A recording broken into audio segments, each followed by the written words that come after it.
Le JT des nouvelles techno sur TV5 Monde. Bonjour à tous. Au menu aujourd'hui, les secrets du mapping 3D et sur notre banc d'essai, les jeux sérieux.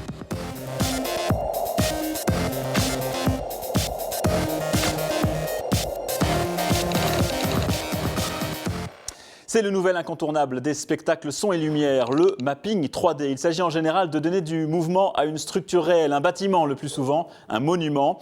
L'expérience en tant que spectateur est assez déroutante, illusion d'optique assurée. Ici à Disneyland Paris par exemple, pour les 20 ans du parc, le célèbre château de la Belle au Bois dormant prend vie et se déforme à l'envi. À Lyon, toujours en France, même principe, la traditionnelle fête des Lumières utilise désormais chaque année le mapping 3D avec parfois une touche d'interactivité. Les spectateurs ici peuvent mimer des expressions du visage directement retransmises sur la façade d'un théâtre. La technique est développée depuis 3-4 ans. Il s'agit de scanner un bâtiment puis de le modéliser par ordinateur. Ce sont ensuite des images animées en 3 dimensions donc, qui sont projetées en épousant parfaitement les contours du bâtiment. C'est tout là le principe. Même les marques utilisent désormais le mapping, souvent dans un lieu clos pour promouvoir leurs produits. Un fabricant de téléphones coréen a récemment fait parler de lui sur Internet avec cette démonstration assez bluffante sur un corps humain. Le modèle a été entièrement recouvert de blanc et son apparence change en temps réel, sans montage et sans maquillage.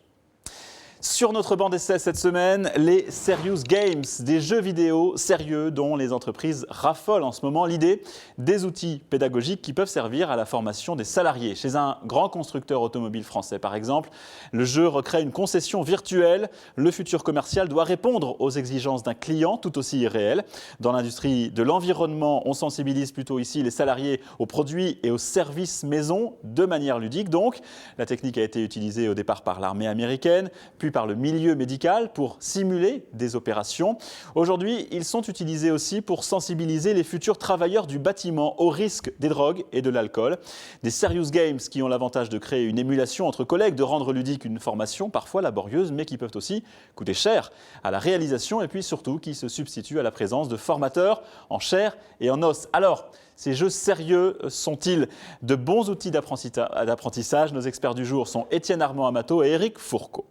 Moi, je suis convaincu par l'idée que lorsque l'on joue, on sort de soi-même, on sort de ses habitudes et on est beaucoup plus réceptif à la nouveauté, qu'on est en phase d'apprentissage.